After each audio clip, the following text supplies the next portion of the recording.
और जो YouTube पर जुड़ रहे हैं आप सभी चैनल को सब्सक्राइब कर लें और शेयर जरूर करें। कहते हैं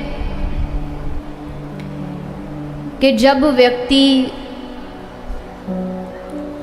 इस कथा पंडाल में आकर के भगवान की कथा से जुड़ता है, भगवान की कथा सुनता है,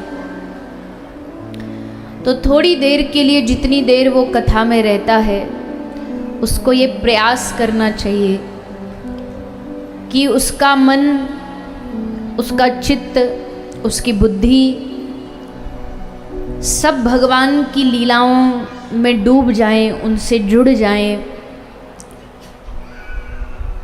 मन भगवान के चरणों में लग जाए, भगवान की कथा से जुड़ जाए। क्योंकि असल में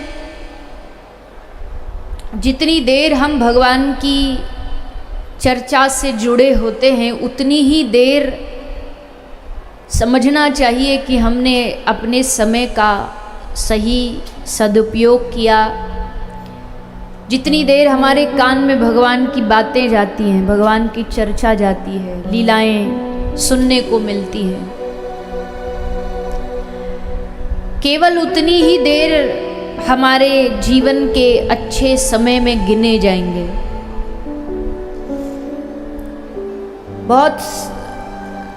बहुत सारे लोग अक्सर ये बात कहते रहते हैं, अच्छा समय कब आएगा, कौन सा अच्छा समय, किस अच्छे समय की बात करते हैं। अच्छा समय क्या होता है? अच्छा समय वो नहीं होता कि जब कमाई अच्छी हो जाए। अच्छा समय वो नहीं होता कि जब बाहर की दिखने वाली संसार की जो चीज़ें हैं वो अच्छी चल रही हो तो हाँ अच्छा समय चल रहा है। मन में जो जो मांगते जा रहे हैं वो पूरा होता जा रहा है, अच्छा समय चल रहा है। अच्छा समय क्या होता है? अच्छा समय वही होता है कि जिस समय आप भगवान की कथा से जुड़ जाते हो, भगवान का स्मरण करते हो, उनके बारे में सुनते हो, चिंतन करते हो, तब समझना चाहिए कि हमारे जीवन का ये अच्छा समय चल रहा है। तो अभी जो आप बैठे हो पंडाल में, ये आपका और हमारा 3 घंटे का क्या है? क्या है? अच्छा समय। ऐसे ही बोल रहे हो, मैंने बोला या मानते हो? मानते हो अच्छा समय चल रहा है? हाँ, तो अब शिकायत नहीं करना कि अच्छे दिन कब आएंगे। अच्छे दिन तभी होते हैं जब आदमी भगवान से जुड़ जाता है। 100 दिन दुर्दिन नाही, मेघ नभ में बहरावे,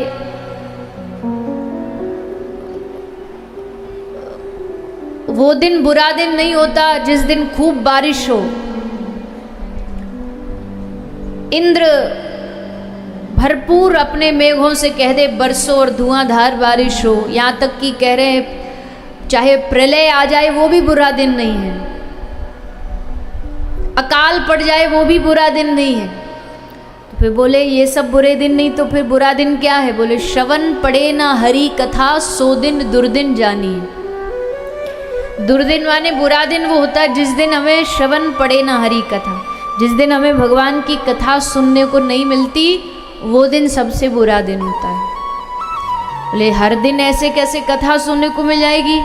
हम थोड़ी रोज गांव में कथा का आयोजन होता है, साल में 6 महीना में कोई एकाध कथा होती है, तो रोज कैसे सुन सकते? बोले सत्संग क्या होता? सत्संग का मतलब यही नहीं होता कि टेंट लगाओ, माइक लगाओ, पंडाल लगाओ, हजारों लाखों की भीड़ हो, वो सुनाई जाए, वही सत्संग है। सत्संग तो घर में बैठ के भी हो सकता है। एक व्यक्ति कोई अच्छी बात कर रहा हो और एक व्यक्ति उसकी सुन रहा हो, यही सत्संग है। सत्संग तो खाते खाते भी किया जा सकता है, सत्संग तो गाड़ी चलाते चलाते भी किया जा सकता है, सत्संग तो बेड पे लेटे लेटे भी किया जा सकता है। सत्य का संग हो, अच्छी बातों का संग हो, वो सत्संग है।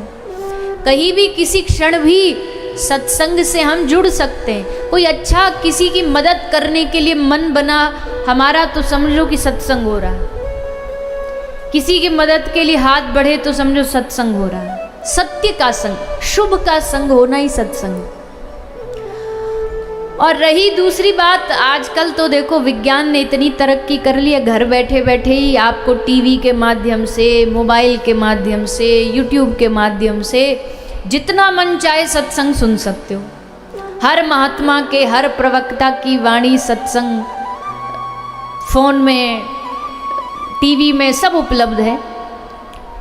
बस सुनने का मन होना चाहिए, हम क्या सुनना चाहते हैं, हमें वही चीज उपलब्ध मिल जाएगी। तो सही समय वही होता है जब व्यक्ति भगवान की कथा से जुड़ता है।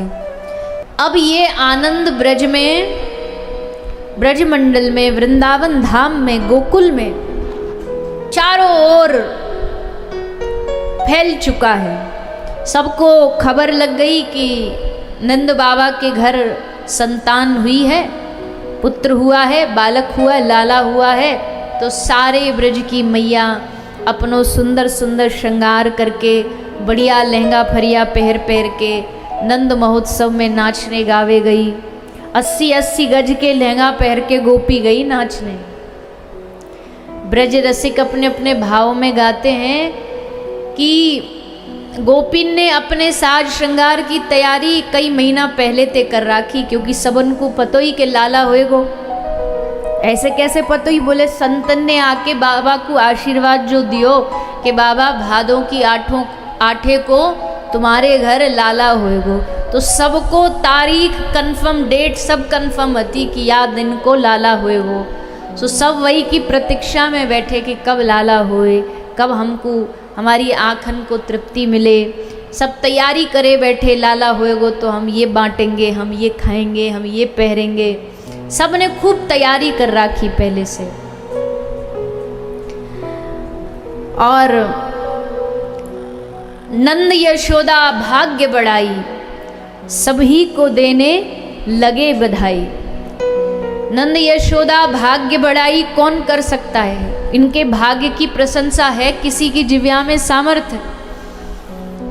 भगवान को अपना बालक बना लेना, क्योंकि बालक बने तो अब बालक का पेट भी भरेगी मैया यशोदा, भरण पोषण भी करेगी।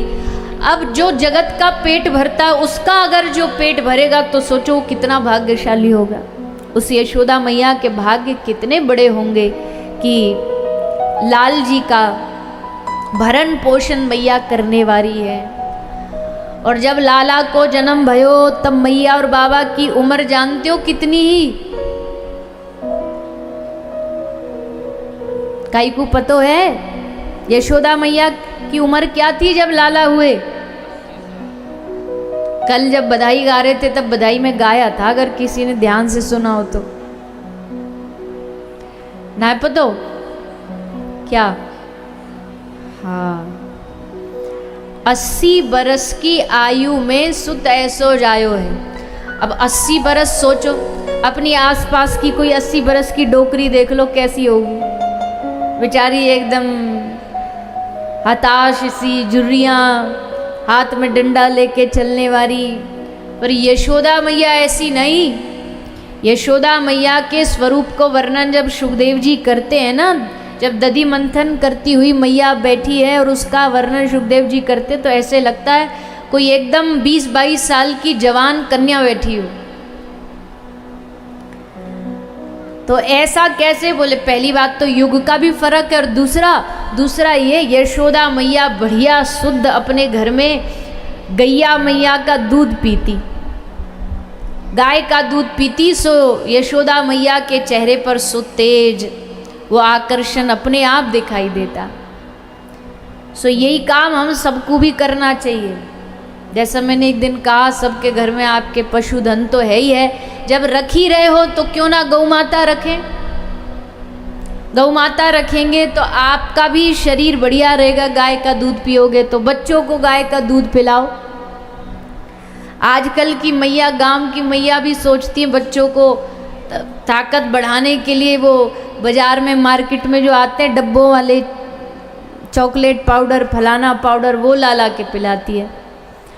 अरे मैया पहले जमाने में कौन से बालकन को कौन से बॉर्नवीटा उपलब्ध है। सबरी मैया अपने बालकन को, यहाँ जितने भी बाबा बैठे हैं सब बढ़िया गाय को दूध पी पी के ही बड़े भये होंगे।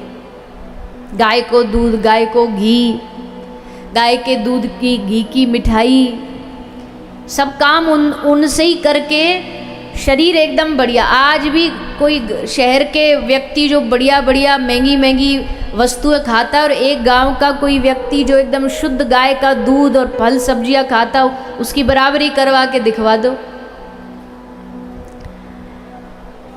तो इसलिए जितने भी घर हैं, आप जितने भी यहाँ सुनने आए हो, सब अपने घर में गाय के दूध का ही उपयोग किया करो, ठीक है। खासकर माताओं के हाथ में है ये ज़्यादा। अगर मैया कह देंगी ना घर में गैया का दूध ही आएगा, हम गैया ही रखेंगी, तो भैया बेचारे कुछ नहीं कर सकते, फिर तो मानना ही पड़ेगा कि हाँ गैया रखेंगे।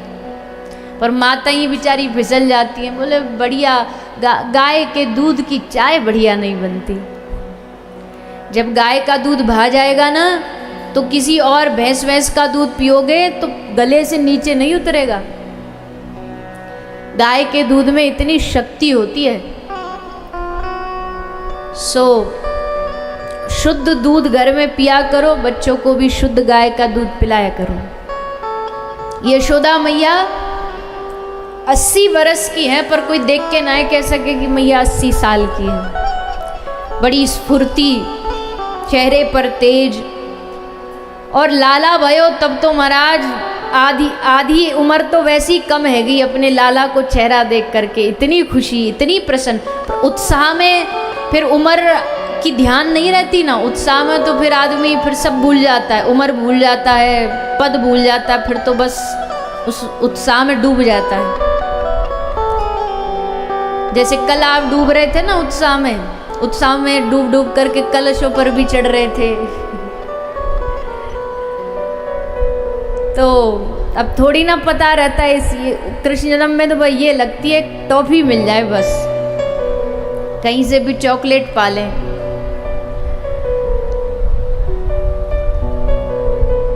तो नंद बाबा को कई ग्वाला ने आके खबर सुनाई, बाबा तुम्हारे भाग्य जागृत है गए, बाबा तुम्हारे घर पुत्र रत्न की प्राप्ति भई है। जैसे बाबा ने सुनी सो महाराज बाबा भी खूब ठुमका लगा लगा के आज नाच रहे हैं लाला के जन्म में। गोपियां नाच रही हैं, ग्वाला बाला सब नाच रहे हैं। यहाँ नंद भवन में सब लोग आते तो दिख रहे, पर कोई जाता नहीं दिख रहा। मतलब उत्सव में आ रहे हैं सब लोग, और दूर दूर से लोग आ रहे हैं।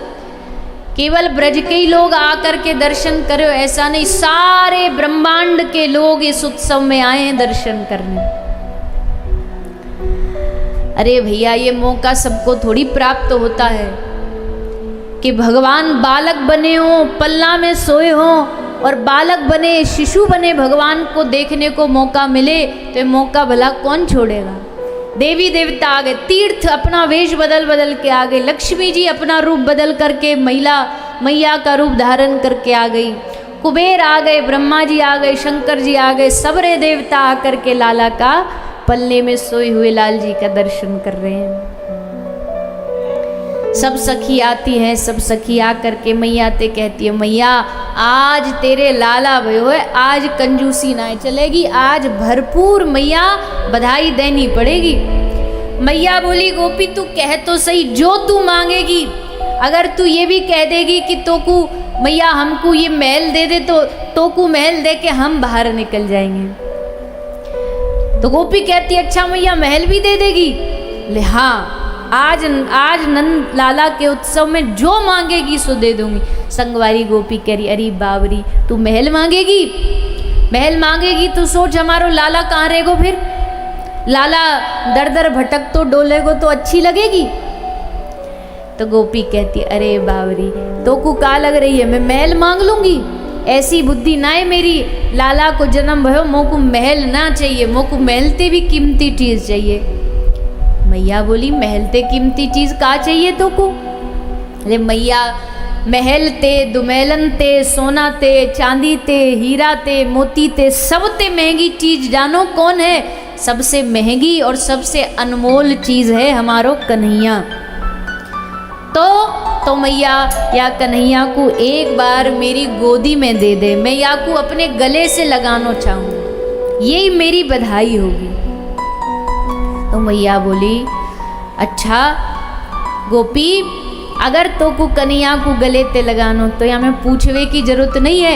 ये मत सोचो कन्हैया मेरो है, ये कन्हैया तुम सब गोपिन को ही है। जब मन चाहे या को गोदी में ले सको, जब मन चाहे या को गले लगा सको। सच्ची मैया? हाँ गोपी। तुरंत गोपी ने लाला को गोद में लियो और लेके अपने एकदम हृदय से गले से लगा लियो। गले ते लगा के गोपी बड़ी आनंदित भई, बड़ी प्रसन्न भई। आज ये ब्रज की गोपी कौन है?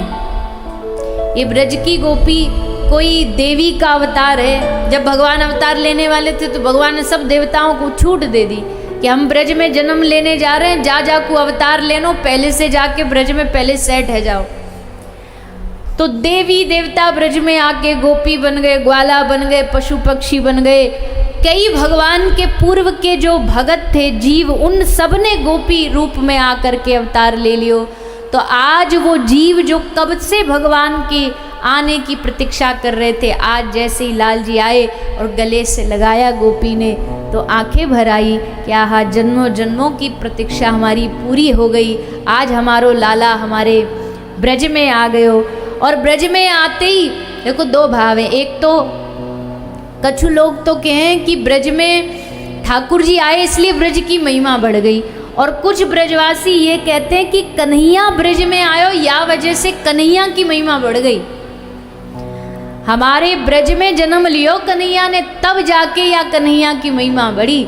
ये जो पक्के ब्रजवासी होते ना, जिनको अपने ब्रज में जन्म लेने का बड़ा गर्व होता, वो ये बात कहते हैं कि यूं ही कन्हैया कहीं और आता तो तेरी इतनी पूछ ना होती, पर तू हमारे ब्रज में आयो, वृंदावन में आयो, तो या की वजह से तेरो सम्मान बढ़ गयो, तेरी इज्जत बढ़ गई। ऐसो है ब्रज धाम, ऐसो है वृंदावन धाम। या वृंदावन तो जो कोई आवे ना, वृंदावन सबका स्वागत करता है। यहाँ ज्ञानी आए, तपस्वी आए, वैरागी आए, प्रेमी आए, भक्त आए, वृंदावन सबका स्वागत करता है। और सबका स्वागत करके चाहे आए कोई भी किसी भाव से, और वृंदावन आएगा तो धीरे धीरे वृंदावन की माटी उसको भक्त बना देगी। ज्ञान वैराग भी आए तो वृंदावन में आके बूढ़े हो गए और भक्ति एकदम युवान हो गई। क्यों?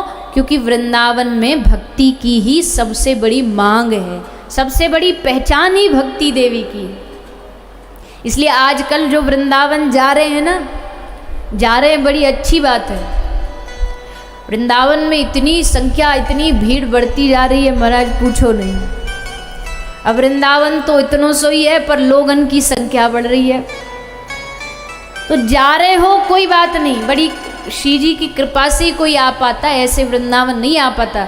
पर जो जाते हैं ना वृंदावन, वो बा ऐसे ही नहीं जाए करो वृंदावन कि हाँ चलो घूम फिर आते हैं, लड्डू पेड़ा खाए आते हैं, लस्सी पी आते हैं।